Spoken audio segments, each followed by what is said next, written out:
Assalamualaikum warahmatullahi wabarakatuh. Mengapa kadangkala, kalaulah bukan sering, silsilah nasab itu penting di dalam Islam?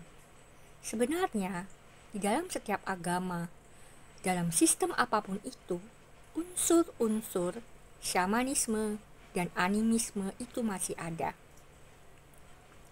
Meski berbeda-beda kadarnya, dalam syamanisme yang terdapat kaderisasi para syaman berikutnya bagi suatu masyarakat, pengalaman vision quest dan ritus peralihan dari masa akhir balik kepada masa berumah tangga itu biasanya melibatkan keterhubungan dengan leluhur untuk memandu seseorang sehingga ia mengetahui tujuan hidupnya. Dan apakah ia terpanggil sebagai syaman, kepala suku, panglima, atau tugas lainnya di dalam masyarakat. Oke, kita sekarang membahas silsilah barokah. Di dalam silsilah barokah terdapat dua jenis aspek, yaitu aspek silsilah ilmu dan aspek silsilah mistis. Aspek silsilah ilmu itu seperti terdapat di dalam sanad hadis-hadis Yahudi dan Islam yang bersifat empirik atau materialis, yang dapat kita lihat bentuknya atau bendanya, sesuatu yang tangible seperti suatu ajaran tertulis dan sebuah kitab. Aspek silsilah mistis adalah sesuatu yang sifatnya intangible, seperti Nabi Muhammad dapat menyampaikan dan menuliskan Al-Quran sesuai petunjuk malaikat Jibril yang menyampaikan firman Tuhan. Nabi Musa tidak memperoleh silsilah mistis melalui silsilah nasabnya dari Lewi, melainkan dari pernikahannya dengan Zipporah, yaitu dari ayah mertuanya Yitro atau Nabi Shu'aib. Dengan kata lain, beliau dapat itu melalui silsilah barokah. Dalam kehidupan kita ada beberapa orang yang memang sangat berbakat di dalam suatu bidang tanpa memerlukan latihan terlalu lama dan bertahap seperti yang lainnya. Ini salah satu contoh silsilah mistis yang disebut bakat, yang bisa dikembangkan dengan berguru pada orang yang tepat sehingga tersambung melalui silsilah barokah dan terakselerasi. Dalam Buddhisme, akselerasi ini semacam ini itu dikenal di dalam tradisi Vajrayana. Dalam hal ini silsilah ilmu bersifat demokratis dan umum, yang siapapun dia dapat mengakses dan menguasainya sekaligus dengan mudah, dengan kemampuan dan dengan ketekunannya, dan bahkan sekalipun ia melakukan dosa, yaitu melakukan pelanggaran dekalog atau Al-Furqan, itu pun bisa saja tidak akan mempengaruhi pencapaian hal-hal yang tangible itu.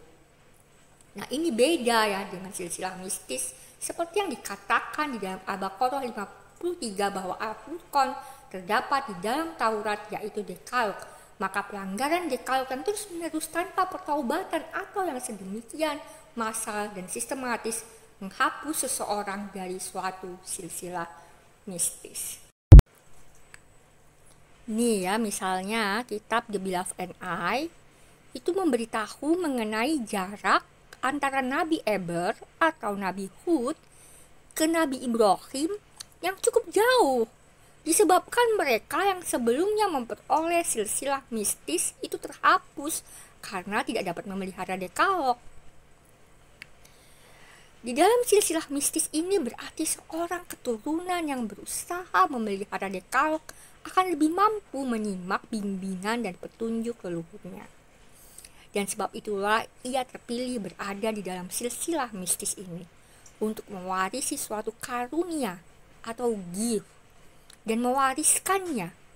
Nah, di dalam Injil Apokripa dan Al-Quran, misalnya kita lihat kisah Nabiah Maria yang menerima hidangan buah-buahan.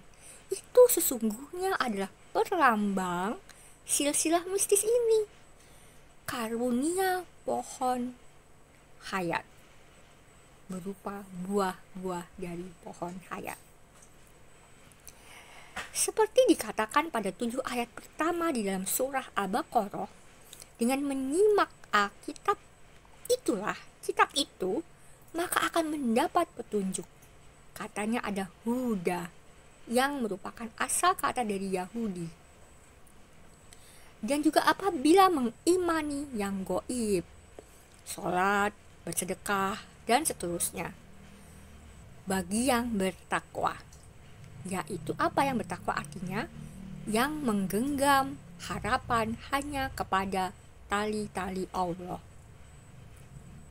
Tapi jika tidak, maka secara natural, hati yang tidak mau menerima itu, yang enggan menyimak, dia akan mengeras, dan seterusnya. Jadi di awal sekali ayat Al-Quran sudah Al-Fatihah adalah adanya keimanan kepada yang goib. Ini tidak lain adalah 4 pir rijal al-goib, 4 leluhur yang utama yang masih membimbing keturunannya dalam darah dan daging. Jadi silsilah mistis bersifat elected by God atau dipilih Tuhan seperti disebut di dalam kitab Enoch, sehingga yang namanya nabi, rasul, imam, dan mursyid penerus bukanlah berdasarkan musyawarah, bukan berdasarkan demokrasi atau gotra atau monarki. Alkitab dan Al-Quran dipenuhi dengan contoh-contoh ini. Pada kenyataannya, yang ada di dalam Alkitab dan Al-Quran sesungguhnya tidak lain adalah silsilah barokah yang menekankan silsilah mistis ini. Maka ayat-ayat di dalam Taurat, Zabur, Injil, dan Al-Quran mengatakan pusaka Nabi Ibrahim atau kadang-kadang disebut sebagai bumi ini hanya diwarisi oleh mereka yang adil. Keadilan dan kesadikan adalah nama lain pemeliharaan dekalog atau pemeliharaan silsilah mistis.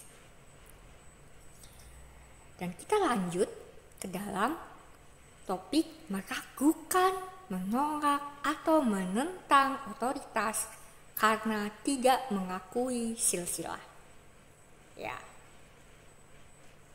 Jadi ketika agama Nabi Khidir ini, dia kemudian menjadi berbagai agama imperialis konsensus, ada beberapa hal yang bisa terjadi, seperti klaim yang lebih mengutamakan silsilah nasab, yaitu untuk melegitimasi otoritas mereka terhadap transmisi, atau justru menghilangkannya sama sekali dengan menekankan silsilah barokah, tapi hanya kepada aspek silsilah ilmunya. Ini terlihat dengan perguruan modern atau yang skolastik yang lebih massal dan sistematis. Ada satu contoh yang dialami oleh Nabi Ilyasa atau Nabi Elisha ketika beliau mendaki bukit dan diolok-olok oleh sekelompok santri yang tampaknya mereka itu dari kelompok mayoritas atau kelompok penguasa. Nah, ini tidak lain adalah pengalaman beliau dirundung karena silsilah nasab maupun silsilah barokah secara keilmuannya tidak diakui atau diragukan oleh agama kerajaan yang berkuasa saat itu. So, hal itu pula yang terjadi kepada Nabi Uzair atau Ezra ketika hendak membangun kembali kuil Sulaiman, jadi tolak. Kemudian kepada Nabi Maria juga kan, karena dia perempuan. Dan kepada Nabi Isa Al-Masih atau Jesus Christ, Yesus Kristus, dan lain sebagainya. Ini hanya beberapa contoh. Tentu saja ini pun dialami oleh Nabi Muhammad Sallallahu Alaihi Wasallam dan bahkan dialami oleh Imam Ali ibn Abi Thalib dan para suksesor dalam sanad paramparanya. Selanjutnya kita membahas tentang sholawat. Bagi seorang ateis atau mungkin agnostik dan skeptis lainnya, mungkin bagi mereka silsilah semacam ini tidaklah berguna. Dan kadang-kadang juga karena pandangan dunia yang dualis, yang terlalu mendikotomi antara yang materi dengan non-materi. Bagi mereka dan berbagai kelompok seperti kekristenan yang telah menghilangkan silsilah barokah sama sekali, atau aspek silsilah mistis di dalam silsilah barokah, bahkan di kalangan Islam yang imperialis dan konsensus itu, praktek sholawat itu dipahami sebagai mendoakan Nabi Muhammad Sallallahu Alaihi Wasallam sebagai satu sosok. Padahal sholawat itu serupa dengan koutou di dalam tradisi Tionghoa. Oke, kita selanjutnya akan berangkat ke persoalan sistem kekerabatan. Jadi ini pembahasan yang agak antropologis ya, atau lebih antropologis sifatnya. Di dalam Islam yang di dalamnya kerap kali dan semakin intens saat ini terjadinya al-Islam yang dikerdilkan, ada beberapa aspek mengapa tradisi Sunni, tradisi Syiah, dan tradisi Sufi masih menekankan silsilah nasab. Yang pertama, ini bagian yang pertama, itu karena adanya vernakularisasi. Dan karena itu maka banyak kelompok Sayyid dan Sufi yang menjalani adat endogami dan patrilineal. Saya ulangi, yang pertama karena adanya vernakularisasi, maka banyak kelompok Sayyid dan Sufi menjalani adat endogami dan patrilineal. Nah, yang mula-mula mesti diingat, al-Islam bukanlah patriarki dan paternalistik, dan sejatinya bersifat atau berkarakter vernakular karena pandangan dunianya tauhid. Tapi Islam pada mulanya berkembang di dalam masyarakat adat yang patriarki dan patrilineal dan paternalistik ini. Berbagai peran dan fungsi sosial seperti raja, kepala suku, dukun atau tabib, perajin, pendekar, dan guru itu berdasarkan gotra atau silsilah nasab. Jadi karena vernakularisasi, al-Islam yang melekat pada Islam pada mula perkembangannya juga menyesuaikan dengan kebudayaan dan kebiasaan setempat. Jika berada di wilayah dengan sistem patrilineal dan gotra, maka akan menyesuaikan itu dan akan mengubahnya. Jika terjadi ketidakadilan, dan ini telah terjadi sejak masa Nabi Idris, kalau ada kezaliman, maka diubah bentuk atau budayanya. Fikih atau halakah di dalam Alkitab dan Al-Quran adalah vernakularisasi yang menyesuaikan dengan hukum adat setempat yang difatwakan seorang nabi, rasul, atau imam untuk memelihara dekalog di masyarakat itu. Di dalam masyarakat adat patrilineal dan patriarki, kaum perempuan yang boleh dikatakan beruntung menikmati sejumlah privilege atau hak istimewa adalah kelas elitnya. Dan karena itu salah satu cara berada di kelas elit adalah dengan memasuki harem. Jadi ini seperti dalam kisah Esther, bukan? Hal yang lain adalah masyarakat adat itu mungkin telah dari semula menerapkan sistem perkawinan endogami yang bisa jadi lebih ketat daripada tetangga-tetangga mereka. Jadi ketika Islam dianut oleh masyarakat ini, maka tradisi patrilineal, patriarki, dan endogami itu pun diimbuhi dengan dalil-dalil agama yang baru mereka anut. Maka kita akan menemukan suku Said di Yaman yang baru bermigrasi ke Nusantara pada abad ke-19 Masehi dengan dua suku Said, yaitu dari masa sebelum era Wali Songo dan pada era Wali Songo. Ketiganya ini menjalani sistem kekerabatan yang berbeda. Ada satu jurnal antropologi yang menunjukkan bagaimana suku-suku di selatan kontinen India dan kepulauan India sampai ke Nusantara itu menjadi suku-suku Muslim yang tetap memelihara sistem bilateral, bilineal, ataupun sistem matrilineal. Dan sebelum abad ke-8 Masehi, mempraktikkan hukum waris yang berbeda dengan 4 mazhab fikih yang kita kenal sekarang. Di selatan India juga terdapat sejumlah mitologi dewi-dewi dengan ahlul bait untuk merekam vernakularisasi yang berlangsung ketika orang-orang setempat memeluk Islam.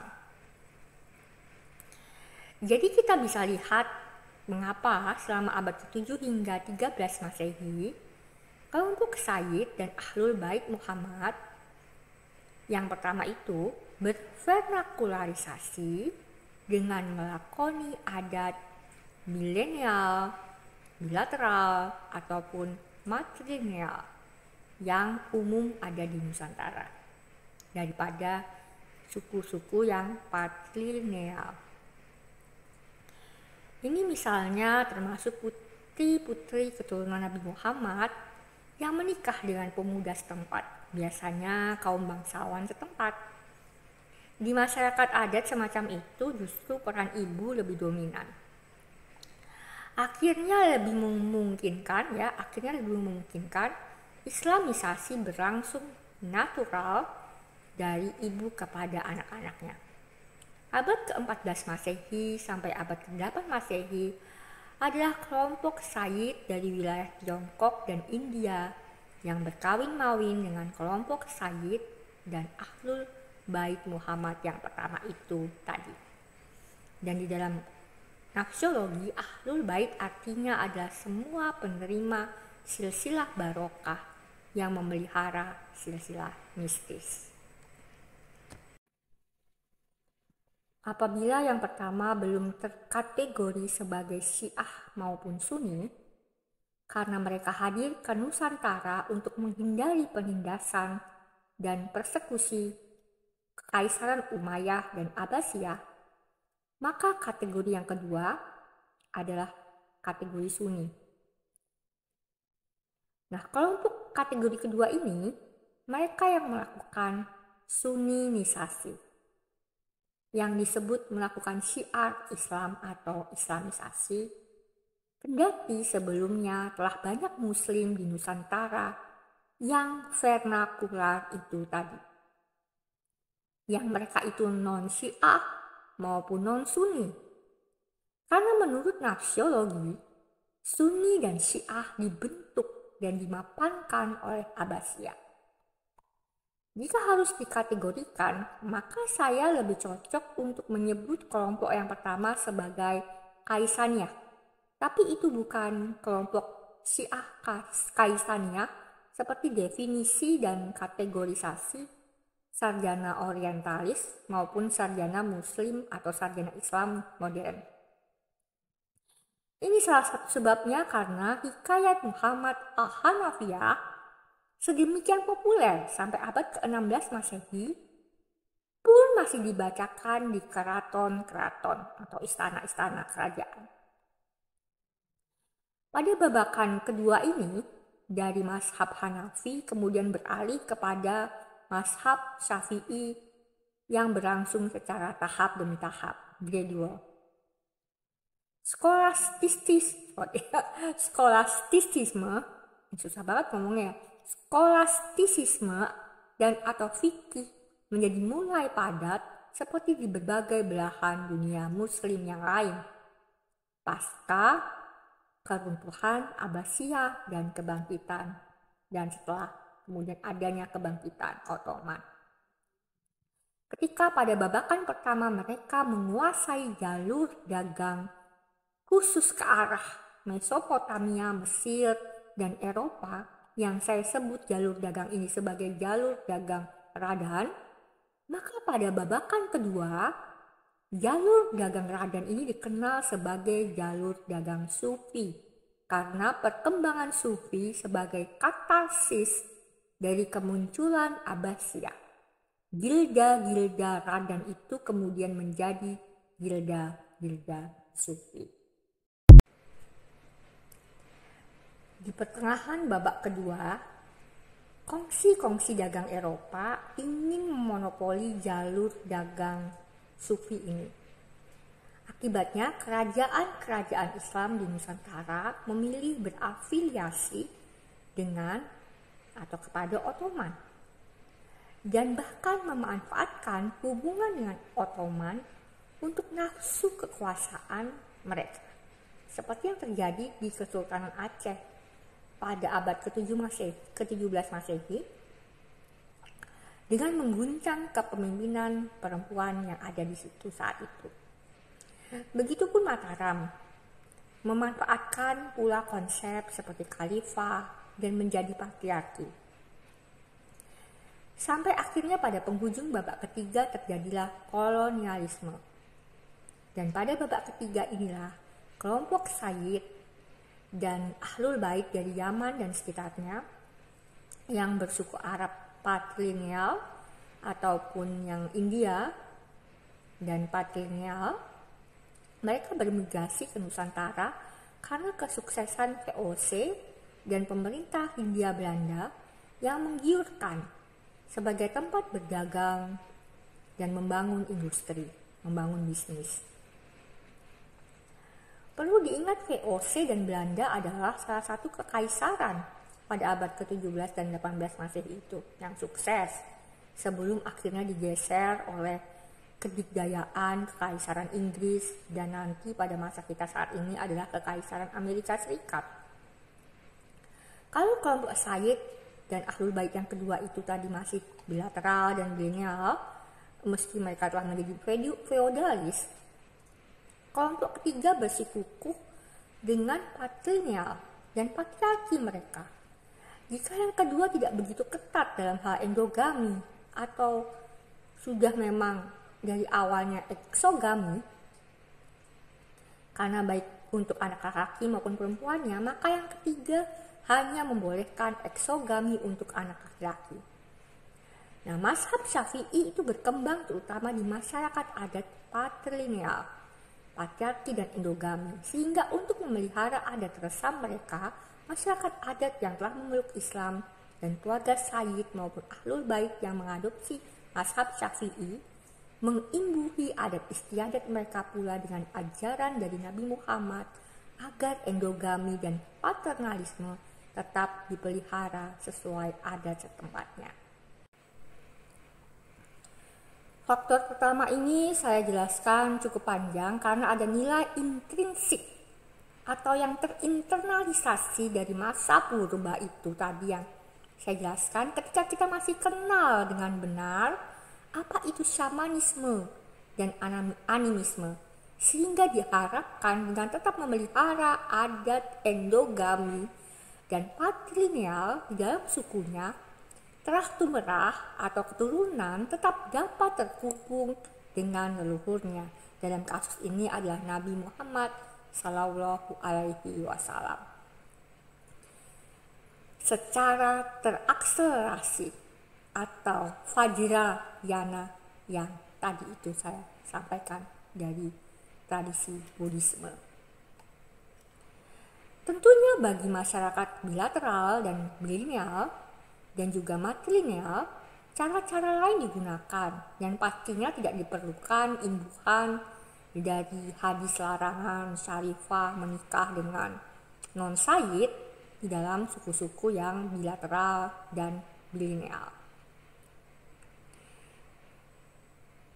Sekarang kita akan membahas topik Imam Al-Mahdi. Tadi faktor pertama tentang sistem kekerabatan. Sekarang faktor kedua yang tidak kalah penting, selain faktor-faktor lainnya adalah keyakinan mengenai Imam Al-Mahdi di kalangan Sunni dan Syiah. Yang pertama akan saya bahas adalah tradisi Syiah dulu. Jadi tradisi Syiah dengan berbagai golongan mereka meyakini Imam Mahdi telah lahir. Baik yang meyakini Muhammad Al-Hanafiyah yang goib sekitar 700 Masehi, atau Ismail ibn Ja'far yang goib sekitar 750 Masehi. Kemudian Abdullah Al-Mahdi Billah yang meninggal sekitar 934 Masehi, atau yang meyakini Muhammad ibn Hasan Al-Askari yang gaib sekitar 840-an Masehi. Seperti dikatakan William Albert Graham, silsilah nasab merupakan aspek penting bagi menerima dan mengakui otoritas seorang imam penerus Nabi Muhammad SAW dan juga Al-Mahdi atau Imam Mahdi di dalam tradisi Syiah. Dan para imam ini mesti merupakan rantai sanad parampara yang tidak terputus. Tapi tradisi Syiah yang manapun, mereka menekankan pada aspek silsilah barokah, silsilah ilmu dan silsilah mistis yang ada di dalam silsilah nasab tersebut itu. Jadi mereka tidak menggeneralisasi semua keturunan secara nasab itu, sehingga tidak menggebiah uyah mereka semua itu pasti memperoleh silsilah barokah, silsilah ilmu, dan silsilah mistis. Justru tradisi Syiah ini lebih dekat dengan tradisi Alkitabiah atau tradisi Nabi Enoch yang telah saya ulas pada 2 bagian awal. Bahwa Nabi Enoch meneruskan silsilah barokah Nabi Set setelah terputus jarak beberapa generasi. Hal itu juga terjadi kepada Nabi Elia setelah terbelahnya kerajaan Israel Raya pada masa atau setelah masa Rehoboam, putra Nabi Sulaiman. Maka Nabi Elia juga meneruskan silsilah Nabi Daud, tetapi bukan melalui silsilah nasabnya, yaitu dia dari suku Dan ibn Yakub, tapi justru melalui jalur silsilah barokah dari Jadur ibn Yakub, yang tampaknya itu dari 2 nabi yang mendidik Nabi Sulaiman, yaitu Nabi Nathan dan Jadur. Yang ini bukan Jadur ibn Yakub yang tadi ya. Yang kedua mursyid itu memelihara keberlanjutan parampara. Hal itu pun terjadi kepada Nabi Isa Al-Masih yang memperoleh silsilah barokah dari ayah tirinya, walaupun sebetulnya sudah cukup silsilah barokah dan silsilah nasab dari ibunya Bunda Maria. Akibatnya beliau ditolak oleh sebagian Yahudi yang patrilineal paternalistik itu tadi. Kasus Nabi Muhammad SAW itu juga sama, dan Imam Ali juga sama, seperti Nabi Musa alaihissalam. Untuk melanjutkan silsilah datuknya, Nabi Muhammad melalui silsilah barokah dari istrinya Bunda Khadijah, dan Imam Ali melalui istrinya Bunda Fatimah. Walaupun ayah ibunya mereka memelihara hijrah. Di dalam tradisi Imamiyah atau Syiah 12, secara logis pun ya, jarak dari Imam Ali Al-Ridho ke Imam Al-Jawad dan kemudian Imam Al-Jawad ke Imam Ali Al-Hadi itu terdapat beberapa tahun kekosongan, sampai kemudian ada imam berikutnya yang layak menerima vision quest dan menerima panggilan itu. Sekarang kita menuju tradisi Sunni. Sementara itu tradisi Sunni meyakini tradisi seperti tradisi Yahudi. Mirip ini Sunni dengan Yahudi ya. Menurut Yahudi, Mesias itu belum lahir. Dan Nabi Yesus atau Nabi Isa Al-Masih itu bukan Mesias. Sama ini menurut Sunni, Sang Mahdi belum lahir. Dan klaim-klaim Syiah itu tadi semuanya tidak dapat mereka terima. Maka seperti orang Yahudi yang juga menekankan silsilah nasab untuk menantikan dan mengamati di antara mereka siapa yang menjadi Mesias, begitulah pula di kalangan Sunni menekankan silsilah nasab.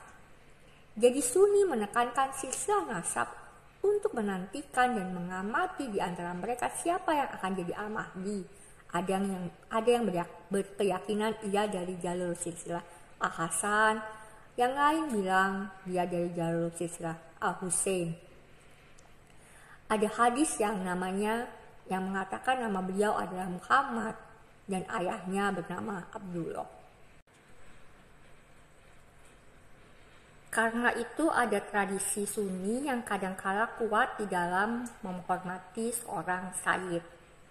Yang jika di Indonesia itu mulanya dari sayyid kelompok yang kedua tadi, yang ada pada penghormatan terhadap darah biru para raden dan para kiai.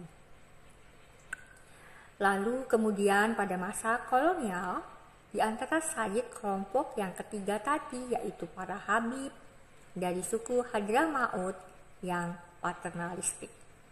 Secara intrinsik atau nilai yang terinternalisasi bahwa seorang sayyid itu bisa jadi seorang Al-Mahdi atau yang akan melahirkan seorang Al-Mahdi, maka seorang muslim harus berjaga-jaga, eling lan waspada agar tidak sampai tidak mengenal beliau, sehingga nanti tidak berbaiat kepada Imam Mahdi. Itu tadi kalau menurut tradisi Sunni. Selama ini kan yang dibahas itu dalam polemik tentang nasab sang Nabi itu berdasarkan konsep-konsep dan pendekatan dari sudut internal Islam. Adapun yang saya sampaikan ini adalah secara historisisme atau sesuatu yang menyejarah, yang secara kronologis dan secara antropologi budaya maupun secara antropologi agama, karena merupakan ciri khas pendekatan nafsologi untuk menjabarkan transmisi-transmisi yang ada di dalam kitab The Beloved and I atau kitab Buyuruk Al-Furqan yang di dalamnya terdapat lebih dari 2,5 juta kata berima. Bagaimanapun juga ya,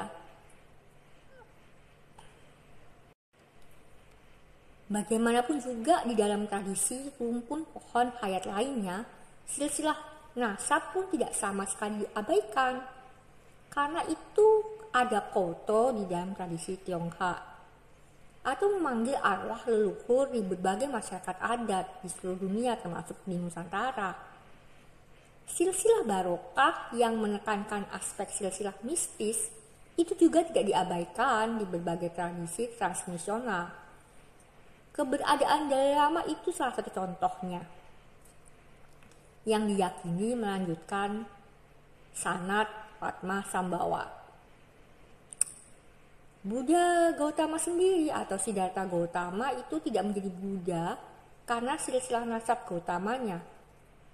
Gautama itu adalah salah satu resi dari 7 resi yang menurunkan sanad Vedik.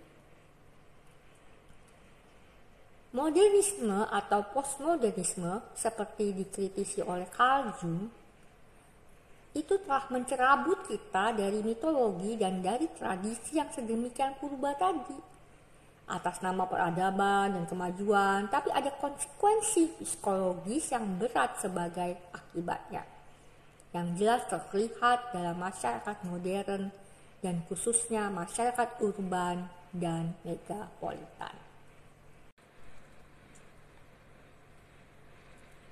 Saya mencoba menghadirkan dan membentuk studi nafsologi dengan upaya saya memulihkan ketercabutan kita dari akar kita yang purba itu tadi. Sekalipun kita tidak mengabaikan kemodernitasan kita atau kehidupan urban kita, karena kitab The Beloved and I sebagai kitab pun saya yakin hadir, salah satunya adalah untuk hal ini. Saya mencobanya dengan harapan agar kita semua dapat memulihkan berbagai trauma psikis kita yang kerap kali kita sangkal, dan untuk menghadapi kehidupan kita yang saat ini semakin egois, individualis, dan kapitalis. Menyangkal atau mencerabut kita dari nasab kita seperti hendak menyangkal keberadaan jutaan sel DNA di dalam tubuh kita yang mewarisi memori-memori dari jutaan leluhur kita. Dan kita itu bisa lahir bukan hanya dari 2 orang, tapi juga melalui jutaan leluhur, yang bisa jadi diantaranya adalah Nabi Muhammad, atau bahkan Nabi Isa, atau Nabi Musa dan Buddha Siddhartha Gautama sekaligus. Why not? Tapi kita memilih terpanggil ke salah satu dari leluhur kita yang ada di Siddha, di surga sana, untuk misi kehidupan kita kali ini. Adapun menyangka atau menghapuskan silsilah mistis dari silsilah barokah kita itu hanya dengan melihat silsilah ilmu, atau bahkan menghapus dan menolak silsilah barokah sama sekali, itulah yang menyebabkan banyaknya terjadi gangguan kejiwaan. Sesuatu yang intangible yang dilawan itu menyebabkan yang tangible kemudian memanifestasikan ke dalam dirinya, sehingga dia bingung atau tidak mampu memahami pengalaman yang oleh sains modern disebut sebagai halusinasi dan delusi. Biasanya itu karena terlalu memberi makan ego dan nafsu bawah. Untuk mengatakan suatu avatar kita di FB itu sebagai tidak nyata adalah tidak tepat. Sedangkan avatar itu memiliki materi virtual dengan realitas yang sama sekali berbeda dengan ketubuhan kita. Begitulah pula yang intangible yang kita terima di dalam silsilah mistis kita. Maka dengan menggunakan aplikasi yang sesuai untuk setiap memori dari leluhur, kita pun dapat mengoperasikan memori itu untuk kebutuhan dan minat kita. Adapun di dalam rumpun pohon hayat Nabi Khidir, aplikasi yang terutama untuk kita dapat mengaktifkan silsilah mistis adalah menjadi sodik dan menjadi adil. Ini lebih penting daripada gugatan Kiai Imaduddin dan lebih penting untuk memahami kutipan yang disampaikan oleh Bahar Smith bahwa seorang sayyid lebih utama daripada 70 kiai. Sayyid yang dimaksud adalah yang adil dan sodik, sehingga selalu beroleh berkat silsilah mistis. Sedangkan 70 kiai itu yang hanya mengandalkan silsilah ilmu tanpa memelihara silsilah mistis yang tadi saya sampaikan. Keadilan dan kesadikan itulah yang saya lihat di dalam kitab The Beloved and I yang belum saya jumpai sedemikian non-sektariannya di dalam kitab-kitab yang lain setelah munculnya Injil, Al-Quran, dan kitab Al-Jafar atau kitab Al-Buiruk. Adakah kitab lain dari abad modern ini yang mampu menghadirkan silsilah nasab dan silsilah barokah sedemikian adil dan sodik selain kitab The Beloved and I yang penulisnya sedemikian zuhud dan tersingkirkan? Mengapa fitur atau corak keadilan dan kesadikan itu sangat penting? Mereka yang sadik adalah penopang bagi dunia. Itu adalah sabda Nabi Sulaiman. Pada Sampai nanti zaman ke-8, silsilah nasab maupun silsilah barokah hanyalah klaim palsu belaka jika tanpa berkat silsilah mistis yang biasanya hanya dipelihara oleh mereka yang berada di jalan sunyi, teralienasi, dan tertindas. Namun mereka tetap istiqomah dalam mengupayakan keadilan. Sebab kesadikan itu biasanya menimbulkan kebencian dan penolakan seperti yang dialami oleh Nabi Elia, Nabi Yesus, dan Nabi Muhammad. Jadi saya kutip ucapan teman saya Leila Jagela sebagai penutup untuk menambahkan sabda Nabi Sulaiman tadi. Katanya begini, sekarang aku percaya bahwa Islam sejati itu ditemukan di dalam suara-suara yang kecil, suara-suara orang tertindas, dan suara yang tidak diperdagangkan secara luas.